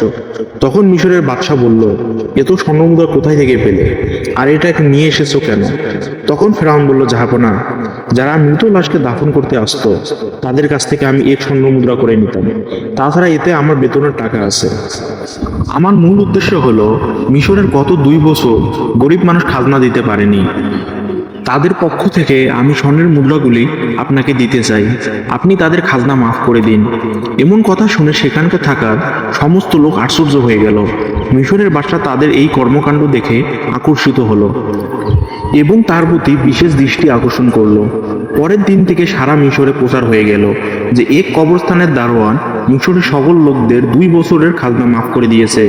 সমস্ত মিশরের লোক বলতে লাগলো, এমন ভালো মানুষ সারা মিশরের দ্বিতীয়টি নেই। ওই ব্যক্তিটি কবরস্থানের দারোয়ান না হয়ে যদি আমাদের দেশে বাদশা হতো তাহলে কতই না সুখী হতাম। এভাবেই প্রথমে মিশরের বাদশা লোকদের মন জয় করে নিল। অতঃপর অনেকদিন অতিবাহিত হয়ে গেল। একদিন মিশরের বাদশা বার্ধক্যজনিত কারণে ইন্তেকাল করলেন। তখন চারিদিকে সবাই চিন্তিত হয়ে পড়ল, কে হবে দ্বিতীয় রামেসি মিশরের বাদশা? কয়েকদিন পর রাজদরবারে একটি জরুরি মিটিং এর আয়োজন করা হলো। সেখানে থাকা বিশিষ্ট জ্ঞানী ব্যক্তিদের মধ্য থেকে একজন বলল, এইভাবে তো মিশরের বাদশা আসন খালি রাখা যাবে না, কে হবে মিশরের বাদশা? আপনারা সবাই আলোচনা করে জানান। তখন সেখানে থাকা একজন বলল, হুজুর, আমাদের মনে হয় যে ছেলেটি কবরস্থানের দারোয়ান অর্থাৎ ফ্রাউন, তার যেমন স্বাস্থ্য তেমনি প্রকার বুদ্ধি, তাছাড়াও সে অনেক ভালো, জনগণের কথা বলে, আমাদের মনে হয় তাকে বাদশা করা উচিত। তখন সে বিশিষ্ট জ্ঞানী ব্যক্তিটি বলল, ঠিক আছে, তবে তাই হোক। তাদের অনুমতিতে ফ্রাউন হলো মিশরের বাদশা। যে লোকটি একদিন তরমুজ বিক্রি করত কবরস্থানের দারোয়ান ছিল, ভাগ্যের পরিবর্তনে আজ সে সমগ্র মিশরের বাদশা। যে লোকটি একদিন তরমুজ বিক্রি করত কবরস্থানের দারোয়ান ছিল, ভাগ্যের পরিবর্তনে আজ সে সমগ্র মিশরের বাদশা। আসলে ফ্রাউন যে কত নিকৃষ্ট মানুষ ছিল তা কারো জানা ছিল না। এদিকে ফ্রাউন মিশরের বাদশা হওয়ার পরে আবারও বিভিন্ন চালাকি ও প্রতারক করে তার বন্ধু হামানকে মন্ত্রী বানিয়ে দেয়। একদিন ফ্রাউন রাজদরবারে বসেছিল। তিনি হঠাৎ করে ঘোষণা করলেন, সমগ্র মিশরে গত 1 বছরে কোনো খাজনা দিতে হবে না, এই সমস্ত খাজনা ফ্রাউনের তরফ থেকে মাফ করা হবে। এই খবর পেয়ে সমগ্র বিশ্বের সাধারণ গরিব মানুষ ভীষণ খুশি হলো। অতঃপর ফ্রাউন ও হামান ছাড়া যখন কেউ ছিল না, তখন হামান বলল, বন্ধু ফ্রাউন, তুমি যদি সমস্ত খাজনা মাফ করে দাও তাহলে বাদশাহী চলবে কিভাবে? ফ্রাউন বলল, হামান ধৈর্য ধরো, এরপর আমি এমন এক বুদ্ধি করব যে সারা জীবন আমরাই হব সমগ্র বিশ্বের বাদশা। এমন কোনো শক্তি নেই যে আমাদেরকে হারাবে, তার জন্য বুদ্ধির প্রয়োজন। এই কথা বলে তারা দুজন একে একে চলে গেল। পরের দিন থেকে সারা মিশরে ফ্রাউনের নাম আলোচিত হতে লাগলো। এই সময় হামান ফ্রাউনকে ডেকে বলল, বন্ধু ফ্রাউন, তুমি যদি সারা জীবন বাদশা থাকতে চাও তাহলে কিছু কাজ অবশ্যই প্রয়োজন। তখন ফ্রাউন বলল, কি সেই কাজ? এরপর হামান একে একে সব বলে দিল। অতঃপর ফ্রাউন রাজদরবারে জরুরি মিটিং এর আয়োজন করলো। তখন ফ্রাউন বলল, আজ থেকে সমগ্র মিশরে কোনো শিক্ষা ব্যবস্থা থাকবে না, সমগ্র পাঠশালা বন্ধ করে দেওয়া হবে। ফেরাউন রাজকীয় ফরমান জারি করলো, মিশরে কোনো ব্যক্তি শিক্ষা নিতেও দিতে পারবে না। যদি কোনো ব্যক্তি এই হুকুম অমান্য করে তাহলে তাকে হত্যা করা হবে। সারা মিশরে যারা ছোট ছোট পাথরের মূর্তি বানিয়ে পূজা করত সেগুলো ভেঙে দিয়ে ফ্রাউনের মূর্তি বানাতে বলে। এইভাবে অল্প দিনের মধ্যে ফ্রাউনের কথায় ভীত হয়ে পড়ে, লেখাপড়া বন্ধ করে দেয় এবং সমগ্র মিশরের মানুষ আল্লাহর কথা ভুলে গিয়ে মূর্খ অজ্ঞতা হয়ে পড়ে। মানুষ সম্পূর্ণরূপে চতুরঙ্গ জন্তুর মতো হয়ে পড়ল। এরপর ফ্রাউন ব্যাপক অহংকারী হয়ে পড়ল।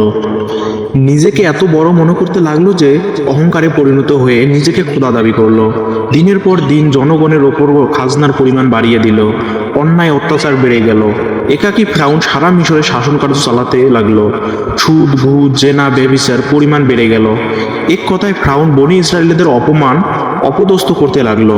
শুধুমাত্র আসিয়া ব্যতীত অন্য কেউ অপমান অপদস্থ থেকে রেহাই পেত না, কারণ আসিয়া ছিল সে যুগের সবচেয়ে সুন্দরী, গুণবতী এবং ধার্মিক নারী।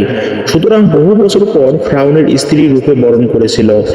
একদা আসিয়া তার নিজ কক্ষে বসেছিলেন, মনে মনে ভাবতে লাগলো, যেভাবে স্বামী ফ্রাউন দেশের জনগণকে অন্যায়ভাবে অত্যাচার করছে, নিজেকে খোদা বলে দাবি করছে, নিজে তো আল্লাহর গজবে পতিত হবেই এবং দেশের সমস্ত মানুষকে ধ্বংস করবে। ঠিক সেই সময় কক্ষে প্রবেশ করলো এবং বলল, আসিয়া, তোমাকে এত চিন্তিত দেখাচ্ছে কেন? তখন আসিয়া বলল, প্রিয় স্বামী, আপনি নিশ্চয় জানেন যে এই পৃথিবীতে চন্দ্র, সূর্য, আসমান, জমিন সবকিছুই মহান আল্লাহ তাআলা সৃষ্টি করেছেন। সুতরাং মানুষ যতই ক্ষমতা লাভ করুক না কেন, একটি ছোট পতঙ্গ সৃষ্টি করতে পারবে না। মানুষ মরণশীল, একদিন সবাইকে পৃথিবী ছেড়ে চলে যেতেই হবে। আপনি নিজেকে খোদা দাবি বন্ধ করুন এবং আল্লাহর পথে ফিরে আসুন।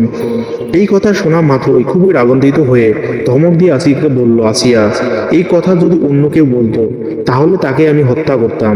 সবাই যেমন আমাকে খোদা মেনে নিয়েছে, তুমিও আমাকে খোদা বলে মেনে নাও, নয়তো তোমার ব্যবস্থাও তাদের মতো হবে।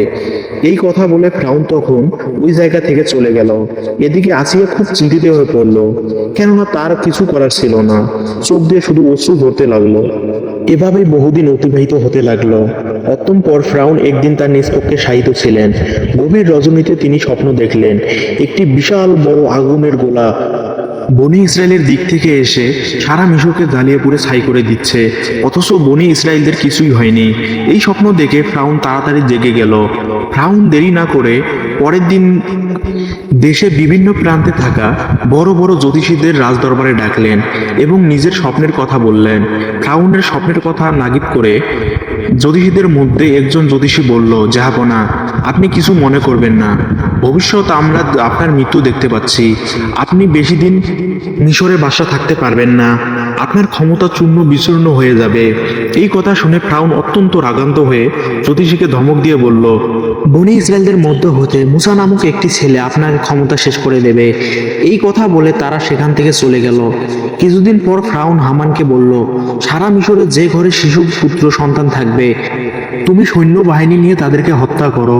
ফ্রাউনের কথা মতো হামান সেনাবাহিনী নিয়ে মিশরের প্রতিটি বাড়িতে তল্লাশি করে পুত্র সন্তানদের হত্যা করতে লাগলো।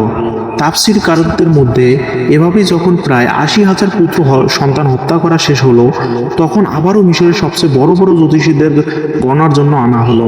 অতঃপর জ্যোতিষীরা বলল, জাহাপনা, আমরা গণনা করে দেখতে পাচ্ছি আপনি যতগুলো পুত্র সন্তানকে হত্যা করেছেন তার মধ্যে মুসা নামক সেই ছেলেটি নেই। তখন ফ্রাউন বলল, ভালো করে গণনা করো। এবার জ্যোতিষীরা বলল, জাহাপনা, আমরা গণনা করে দেখতে পাচ্ছি আপনি যতই তাকে হত্যা করার চেষ্টা করেন না কেন তাকে হত্যা করতে পারবেন না। মুসা নামক সেই ছেলেটি আপনার ক্ষমতা চূর্ণ বিচূর্ণ করে দিবে। সেই ছেলেটি এখন শিশু। এই কথা শোনা মাত্র ফ্রাউন আরও রাগান্বিত হলো এবং সাথে সাথে হুকুম করলো, তোমরা প্রতিটি বাড়ি গিয়ে তল্লাশি করো, যে ঘরে মুসা না থাকুক না কেন তাকে হত্যা করো। এই খবর সারা মিশরে ছড়িয়ে পড়ল। তখন হযরত মুসা আলাইহিস সালাম এর আম্মাজান খুবই চিন্তিত হয়ে পড়লেন, কিভাবে তার শিশু মুসাকে বাঁচাবে। ঠিক ওই সময় তার কন্যা মরিয়ম নদীর চরে ছাগল চড়াচ্ছিল। ভালো করে লক্ষ্য করে দেখলো হামান সহ তার অনেক সৈন্যবাহিনী তাদের বাড়ির দিকে যাচ্ছে। এটা দেখার পর মরিয়ম দ্রুত তার বাড়িতে ফ্রাউনের সৈন্যবাহিনী আমাদের বাড়ির দিকে আসতেছে, আমার ভাই মুসাকে তুমি বাঁচাও। এই কথা শুনে হযরত মুসা আলাইহিস সালামের আম্মা একেবারে হতভম্ব হয়ে পড়লেন। তিনি কিছুতেই বুঝতে পারছে না কি করবে। ততক্ষণে ফ্রাউনের সৈন্যবাহিনী তাদের বাড়ি ঘিরে ফেলেছে। এমন সময় আল্লাহ রাব্বুল আলামিন গাইবী আওয়াজের মাধ্যমে বলল, মুসার আম্মা যান, তুমি দেরি করো না, তোমার পুত্র মুসাকে জ্বলন্ত চুলায় রেখে দিয়ে আসো। হযরত মুসা আলাইহিস সালামের আম্মাজান এর আর দেরি না করে জ্বলন্ত চুলায় সে মুসা আলাইহিস সালামকে রেখে দিলেন।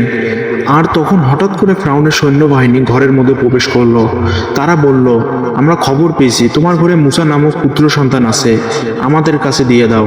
তখন আম্মাজান বলল, এই দেখুন, আমার তো কন্যা সন্তান, যদি আমার ঘরে মুসা থাকে তাহলে তোমরা খুঁজে বের করো।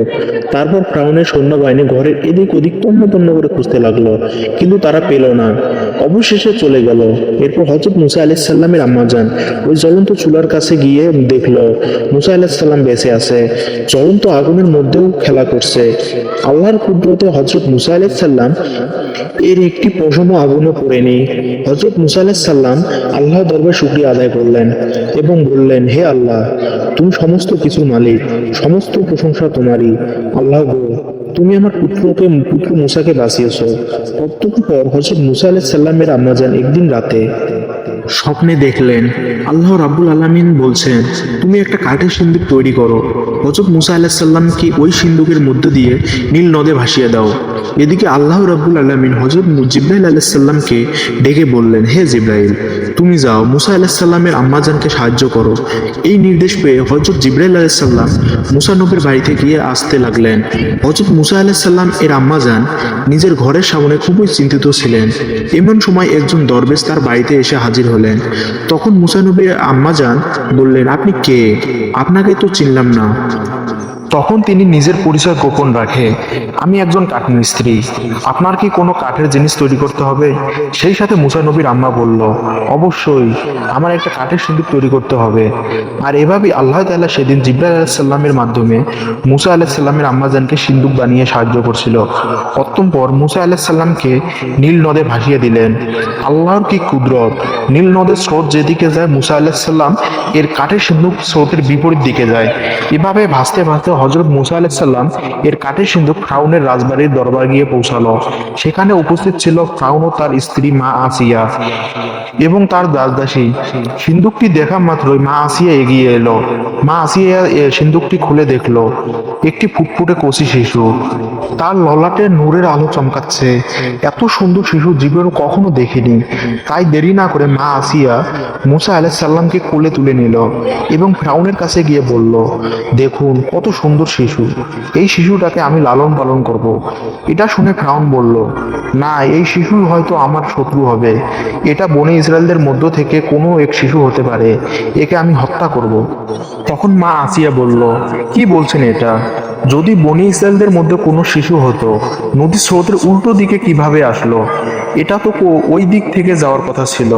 এই কথাটি শুনে ফ্রাউন আর কিছু বলল না, শুধু বললেন, ঠিক আছে, এই শিশুকে লালন পালন করতে পারো। অতঃপর মা আসিয়া হযরত মুসা আলাইহিস সালামকে নিয়ে রাজদরবারে প্রবেশ করলেন। ফ্রাউন তখন মুসা আলাইহিস সালামকে কোলে তুলে নিল নিজের সন্তানের রূপে আদর করার জন্য।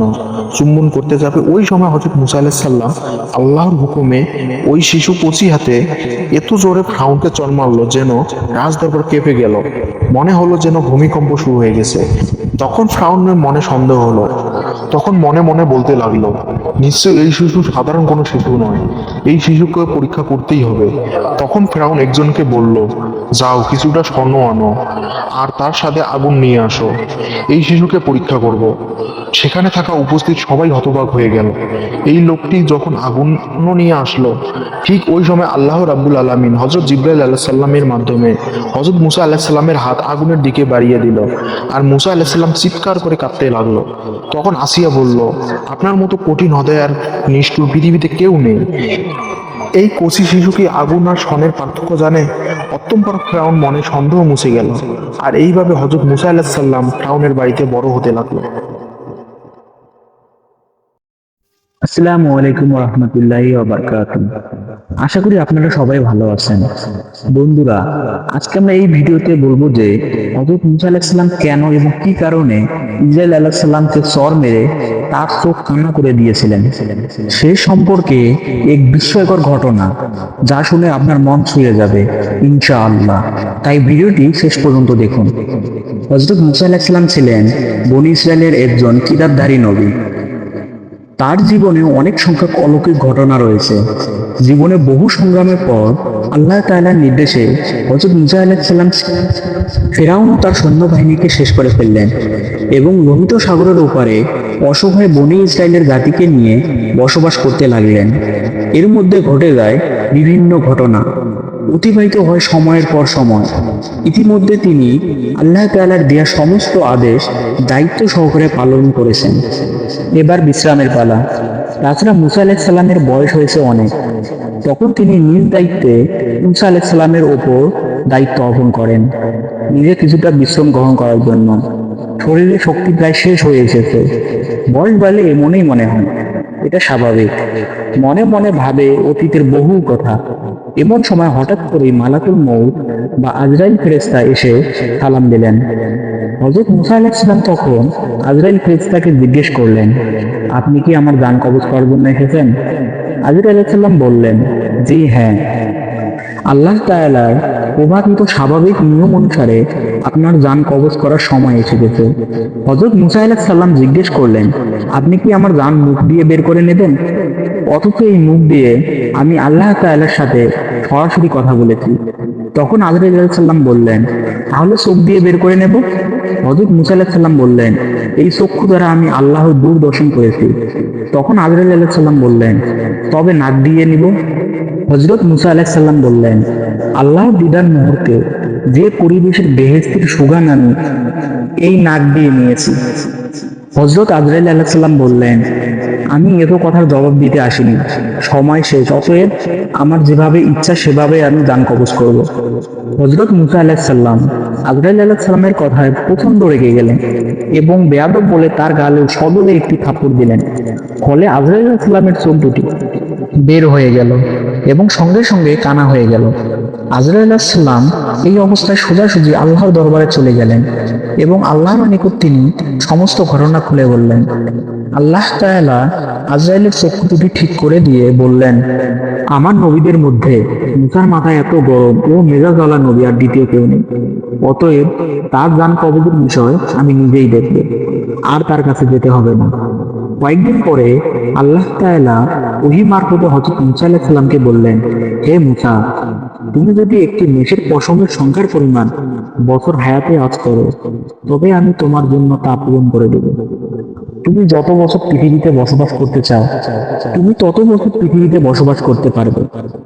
হযরত মুসা আলাইহিস সালাম এই কথা শুনে ভাবলেন, তারপরে তো অবশ্যই মৃত্যুবরণ করতে হবে, আর এই দীর্ঘ বছরগুলো পৃথিবীতে কষ্ট করে কাটাতে হবে, যেমনটি ইতিপূর্বেই কাটাতে হয়েছে। অতএব সবচেয়ে নিরাপদ স্থান আল্লাহ তাআলার সান্নিধ্য লাভ করেন, এটি অনেক উত্তম। তাই তিনি বললেন, আল্লাহ, আমার নির্ধারিত হায়াতের পরে আমি তোমার সান্নিধ্য লাভ করতে চাই। আমি যে তোমাকে বড্ড বেশি ভালোবাসি, তোমার নৈকট্য আমার কামনা করি। তবে হে প্রভু, আমাকে পৃথিবীতে থেকে বিদায় গ্রহণের পূর্বে আর একবার তুর পাহাড়ের তোমার দর্শন দাও। আমার এই শেষ আবেদনটুকু তুমি কবুল করো। আল্লাহ তাআলা হযরত মুসা আলাইহিস সালামের আবেদন মঞ্জুর করে তাকে তুর পাহাড়ের যাত্রার নির্দেশ দিলেন। মুসা আলাইহিস সালাম কাল বিলম্ব না করে সোজা তুর পাহাড়ে গিয়ে পৌঁছালেন। সেখানে আল্লাহ তাআলা নূরের তাজাল্লি দর্শন করলেন এবং তার সাথে সরাসরি কথোপকথন করলেন। সর্বশেষে হযরত মুসা আলাইহিস সালাম আল্লাহর দরবারে আরজ করলেন, আপনি আমার অবাধ্য কওমের প্রতি আর কোনো গজব নাযিল না করে তাদেরকে রহমতের ছায়াতলে আশ্রয় দিন এবং তাদেরকে রুজি দানের ব্যবস্থা করুন, তারা যেন অনাহারে মৃত্যুবরণ না করে। তখন আল্লাহ তাআলা হযরত মুসা আলাইহিস সালামের আবেদনের প্রেক্ষিতে বললেন, আমি আল্লাহ ঈমানদার, নাফরমান ও কাফের ও জিদদের জানোয়ারের প্রতিপালক ও রিজিকদাতা। আমি কাউকে উপবাস রাখি না, যে যেখানে আছে আমি তাকে সেখানেই তার রিজিক পৌঁছাই দেই। এই কথার পরে আল্লাহ তাআলা হযরত মুসা আলাইহিস সালামকে পাহাড়ের উপর তার লাঠি দ্বারা আঘাত করতে বললেন। ফলে যখন হযরত মুসা আলাইহিস সালাম পাহাড়ের উপর লাঠি দিয়ে আঘাত করলেন, তখন সেখান থেকে একটি নদী হয়ে গেল। আল্লাহ তাআলা পুনরায় নদীর উপর লাঠি দিয়ে আঘাত করতে বললেন। তিনি আঘাত করার পর দেখলেন একখানা পাথর নদীর উপর দিয়ে ভেসে আসছে। আল্লাহ তাআলা আবার পাথরের উপর লাঠি দিয়ে আঘাত করতে বললেন। ফলে তিনি যখন আঘাত করলেন, তখন দেখা গেল পাথরের মধ্যে থেকে একটি ফড়িং বের হয়ে এসেছে, আর তার মুখে একটু পুরো কাঁচা ঘাস। এই দৃশ্য দেখে হযরত মুসা আলাইহিস সালাম সেখানে সিজদায় পতিত হলেন। কিছুক্ষণ পরে আল্লাহ তাআলার পক্ষ থেকে নবীকে সালাম প্রদান করে বিদায় দিয়ে হযরত মুসা আলাইহিস সালাম তুর পাহাড় থেকে নেমে একটু অগ্রসর হয়ে দেখলেন 7 জন লোক কবর খনন করছে। তখন নবী তাদেরকে জিজ্ঞেস করলেন, ভাইয়েরা আমার, তোমরা এই নির্জন এলাকায় কার কবর খুঁজছো? তখন বললেন, আমরা একজন মহৎ ব্যক্তির কবর খনন করছি, আপনি আমাদের সাথে এই সওয়াবের কাজে শরীক হতে পারেন। তখন হযরত মুসা আলাইহিস সালাম তাদের সাথে কিছু কবর খননের কাজ করলেন। এরপর এদের মধ্যে একজন বললেন, হে নবী, যার জন্য আমরা এই কবর খনন করছি সে দৈর্ঘ্য প্রস্থ আপনার মতো, তাই আপনি একবার কবরটি মাপার জন্য নিজে ওখানে শুয়ে একটু পরীক্ষা করে দেখুন। হযরত মুসা আলাইহিস সালাম তাদের কথায় কবরে নেমে শুয়ে পড়লেন। বললেন, হে খোদা, কত নিঝুম এই জায়গাটি, তুমি আমার জন্য এই জায়গাটি কবুল করো। হযরত মুসা আলাইহিস সালামের আবেদনের সাথে সাথে একজন ফেরেশতা এসে তাকে একটি আপেল খেতে দিল। বিসমিল্লাহ বলে যখন তিনি আপেল খেতে আরম্ভ করলেন, তখন তার জান কবজ হয়ে গেল। ইন্না লিল্লাহি ওয়া ইন্না ইলাইহি রাজিউন। তখন উপস্থিত ফেরেশতারা হযরত মুসা আলাইহিস সালামকে কবর থেকে উঠিয়ে ওযু ও গোসল করাতে লাগলেন, জানাজা পড়ালেন এবং তাকে পুনরায় সে কবরে দাফন করে ফেললেন। কোনো মানুষ জানতে পারল না যে হযরত মুসা আলাইহিস সালামের দাফন কোথায় হয়েছে। বনী ইসরায়েলরা তার কবরের অস্তিত্ব অনুসন্ধান করে বিফল হয়েছে। মনুষ্য জাতির জন্য তার কবরের অস্তিত্ব আজও অজানা রয়ে গেছে। তিনি পৃথিবীতে আনুমানিক 150 বছর বেঁচে থেকে আল্লাহর সান্নিধ্য লাভ করেন।